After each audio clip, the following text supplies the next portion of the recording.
قال رسول الله صلى الله عليه وسلم من قرأ آية الكرسي في كل صلاة مكتوب في كل دبر صلاة مكتوب لم يمنع من دخول الجنة إلا الموت আল্লাহ তাআলা বলেছেন যে ব্যক্তি প্রতি নামাজের পরে একবার আয়াতুল কুরসি পড়ে কয়বার একবার আয়াতুল কুরসি পড়ে আল্লাহ তাআলা তাকে জান্নাতে প্রবেশ করাইতে পারে না মৃত্যুর জন্য এর মানে আমি মরবো জান্নাতে প্রবেশ করে যাব লাম ইয়ামনা মিনাদ দুখুলি ইল্লাল জান্নাহ আমি মৃত্যুবরণ করতেছি না তাই জান্নাতে প্রবেশ করতে পারতেছি না সূরা আয়াতুল কুরসির আয়াতটা ফজিলত আয়াতুল কুরসি যে ব্যক্তি প্রতিদিন প্রতি নামাজের পরে ফরজ নামাজের পরে নিজের পরে বুকে ফু দিবে জিন আপনাকে আসে না আমাদের মানুষ তো আসবে তো জিনদের আক্রমণ থেকে আল্লাহ তাআলা হেফাজত করবে 2 নম্বর 3 নম্বর যে ব্যক্তি প্রতিদিন আয়াতুল কুরসি পড়ে নিজের বুকে ফু দিবে আল্লাহ সাল্লাল্লাহু আলাইহি সাল্লাম বলেন সে কখনো ঈমান হারা হবে না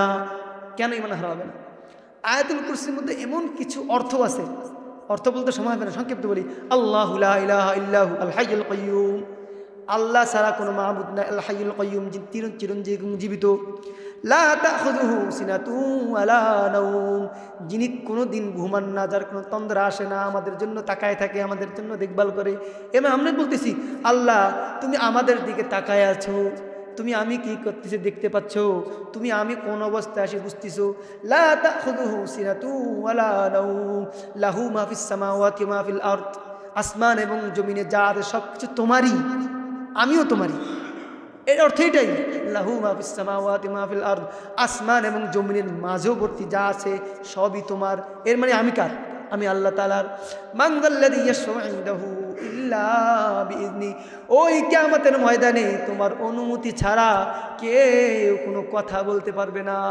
ইল্লা বিইذনি ইযিন মানে অনুমতি তোমার অনুমতি ছাড়া কিয়ামতের ময়দানে কেউ তো কোনো কথা বলতে পারবে না যাই হোক সময় নেই এর আয়াতুল কুরসির ফজিলত সর্বশেষ পুরো সূরা ফালাক নাস এবং ইখলাসের ফজিলত এটা বলে আমি শেষ করে দিব রাসূলুল্লাহ সাল্লাল্লাহু আলাইহি সাল্লামকে জাদু করা হয়েছিল কিনা জানেন লাবিদ ইবনে আসাম নামক এক ব্যক্তি আল্লাহ রাসূল সাল্লাল্লাহু আলাইহি সাল্লামকে জাদু করেছিল আল্লাহ রাসূল সাল্লাল্লাহু আলাইহি সাল্লাম যখন জাদু করার পরে একজন ফেরেশতা রাসূলুল্লাহ সাল্লাল্লাহু আলাইহি সাল্লামের পা মুবারক পা বললে হবে না পা মুবারকের সামনে বসছে আর একজন ফেরেশতা মাথা মুবারকের সামনে বসেছে পায়ের সামনে যে ফেরেশতা সে ফেরেশতা মাথার ফেরেশতার সামনে জিজ্ঞাসা করতেছে স্পষ্ট হাদিস আসছে কোন গল্প না প্রশ্ন করতেছে এই বান্দার কি হয়েছে যে মা হাদাল মুশকিল হাদাল আব্দ বান্দার কি হয়েছে তখন তিনি তাকে বলতেছে হাদা সিহর একে জাদু করা হয়েছে তখন তাকে প্রশ্ন করা হয়েছে মাতাজন প্রশ্ন করতেছে যে কির মাধ্যমে জাদু করেছে তুমি কি বলতে পারো যে মা হাদা সিহর আল্লাযী ইয়াসিহু হাদাল আব্দ কার মাধ্যমে জাদু করা হয়েছে তুমি কি বলতে পারো তখন তাই বলেছে যে একজন ব্যক্তি তার নাম লাবিদ ইবনে আসাম তিনি আল্লাহ রাসূল সাল্লাল্লাহু আলাইহি সাল্লামকে বীরে বুজাহ নামক একটা কূপের মধ্যে বিভিন্ন কিতাবে ভিন্ন কূপের নাম ভিন্ন আছে আকার কূপ এটা নিশ্চিত কূপের মধ্যে চিরুনির ভিতরে 9টা গিট্টা দিয়ে আল্লাহ রাসূলুল্লাহ সাল্লাল্লাহু আলাইহি ওয়াসাল্লাম চুল মোবারকের ভিতরে 9টা গিরা দিয়ে ওর ভিতরে ফেলে দিয়েছে এই লাবিদ ইবনে আসাম এই কাজটা করেছে তখন তাকে বলেছে যে আল্লাহ আচ্ছা ঠিক আছে এই বান্দার থেকে এখন ফেরার উপায় কি জাদু থেকে ফেরার উপায় কি তখন আল্লাহ রাসূল সাল্লাল্লাহু আলাইহি ওয়াসাল্লামের সামনে ওই ফেরেশতারা বলতেছে যে তখন 2টা সূরা নাজিল হয়েছে কি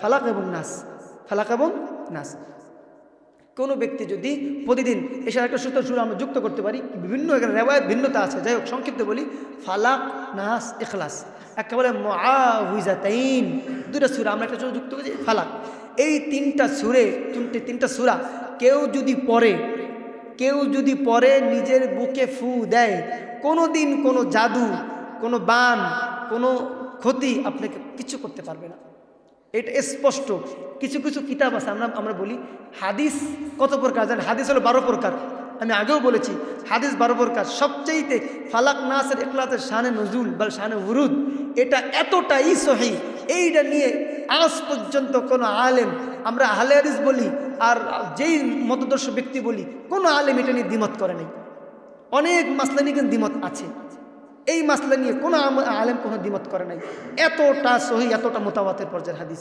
এজন্য আমাদের কিছু হুজুররা বলে আমি মনে হয় তসবির মতো গুণী সকালে সন্ধ্যা কেউ ব্যক্তি। আর সূরা ফালাকের একটা সূরা ইখলাসের আরেকটা গুণ। সূরা আল্লাহ সাল্লাল্লাহু আলাইহি ওয়াসাল্লাম বলেছেন সূরাতুল ইখলাস সুলুসুম মিনাল কোরআন।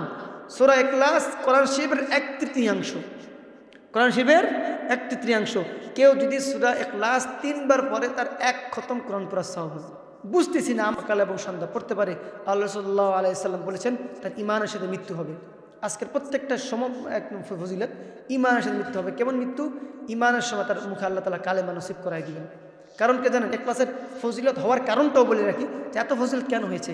সূরা ইখলাস এমন একটা সূরা যেটার মধ্যে শুধুমাত্র আল্লাহ তাআলার তাওহীদের কথা বলা হয়েছে, অন্য কোনো কথা না। যেমন কুল হুয়াল্লাহু আহাদ আল্লাহুস সামাদ লাম ইয়ালিদ ওয়া লাম ইউলাদ ওয়া লাম ইয়াকুল লাহু কুফুয়ান আহাদ। দেখেন, অন্য কোনো কথা নেই। তর্জমা করে দিই, কুল হুয়াল্লাহু আহাদ, হে নবী বলুন আল্লাহ তাআলা এক। আল্লাহ কুল হুয়াল্লাহু আহাদ আল্লাহুস সামাদ, আল্লাহ তাআলাই একমাত্র সামাদ, সকল কিছু শক্তিশালী তিনি সামাদ। মানে আমরা বলি না, একটা কথা বলে রাখি, যখন কোনো মানুষ বলে সুবহানাল্লাহ সুবহানাল্লাহ সুবহানাল্লাহ, তখন এর মানে কি জানেন? আল্লাহ তুমি চিরপবিত্র। আল্লাহ তাআলা আমি বলার কারণে কি পবিত্র হয়েছে? আমি বলার কারণে আল্লাহ তাআলা পবিত্র হবে না। আমি যদি না বলি আল্লাহ তাআলার পবিত্র কোনো সমস্যা হবে? বিন্দু পরিমাণে কোনো সমস্যা হবে না। এই জন্য আল্লাহ সাল্লাল্লাহু আলাইহি সাল্লাম বলতেছেন, কোনো ব্যক্তি যখন সুবহানাল্লাহ সুবহানাল্লাহ জপতে থাকে, আল্লাহ তাআলা বলে হে ফেরেশতারা দেখো বান্দা কেন সুবহানাল্লাহ সুবহানাল্লাহ জিকির করতেছে। তখন সে ফেরেশতারা বলতে থাকে আল্লাহ আপনাকে খুশি করার জন্য। তখন বলে সুবহানাল্লাহর অর্থ কি? তখন বলে সুবহানাল্লাহর অর্থ আল্লাহ তাআলা আপনি চিরপবিত্র চিরমুক্ত। তখন বলে হে ফেরেশতারা তুমি সাক্ষী থাকো আমি আমার বান্দাকে চিরপবিত্র গুনাহ থেকে মাফ করে দিলাম, চিরপবিত্র বানিয়ে দিলাম। এর মানেই হলো এটা। এর মানে আল্লাহ সামাদ বলে এটাই বুঝায় লাম ইয়ালিদ ওয়া লাম ইউলাদ, আল্লাহ তাআলার কোনো সন্তান নাই এবং সন্তান গ্রহণও করেন না।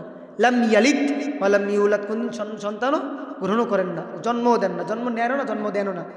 ওয়া লাম ইয়াকুল লাহু কুফুয়ান আহাদ, আল্লাহ তাআলার সমকক্ষ কেউ নাই। এর মানে সূরা ইখলাসের ভিতরে একমাত্র আল্লাহ তাআলার কথা খুবই কম জিনিস আছে, সূরা আছে না, কম না, একটাই মাত্র। কোরআন শরীফের সূরা কয়টা? 114টা। 114টা সূরার ভিতরে একটা সূরা, ব্যাস একটা সূরা, যার ভিতরে শুধুমাত্র আল্লাহ তাআলা তাওহীদের উপর আল্লাহ তাআলারই কথা বলা হয়েছে, ভিন্ন কোনো কথা বলা হয়নি।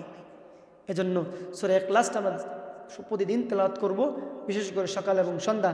হ্যাঁ, মনে রাখবেন সূরা ইখলাসের ক্ষেত্রে একটা জিনিস আমরা সবসময় ভুল করে থাকি, এই ভুলটা করলে আপনি ঈমানও চলে যেতে পারে। কুল হুয়াল্লাহু আহাদ, কফ আর কাফ, এটার মাঝে আমরা দ্বিমত করতে পারি না। কফ অর্থ হলো কুল, অর্থ হলো হে নবী বলুন। কফ লাম কুল অর্থ হলো কি? হে নবী বলুন। আর কফের জায়গায় কাফ যদি বলেন তবে কুল অর্থ হলো হে নবী খান। হ্যাঁ, কাফ দিয়ে যদি বলি হবে খাওয়া, কফ দিয়ে বললে হবে বলা। এজন্য সাবধান, এই জায়গায় কেউ যদি স্বাভাবিক কুল না বলতে পারেন তাহলে চেষ্টা করেন, বারবার বলেন। উচ্চারণে যদি হয়ে যায় লাহানে জলি নামাজ ভেঙে ফেলে, আর কেউ যদি জেনে শুনে লাহানে জলি করে তো ঈমানে চলে যাবে। আল্লাহ তাআলা যা বলেছি তার উপর সর্বপ্রথম আমাকে এবার আপনাদেরকে আমল করার তৌফিক দান করুক। ইন আসাবতু ফামিনাল্লাহ ওয়া মিন আখতাতু ফামিন্নী ওয়া মিনাশ শায়াতিন। যারা জুমা পড়িনি কবলা জুমা 4 রাকাত পড়িনি।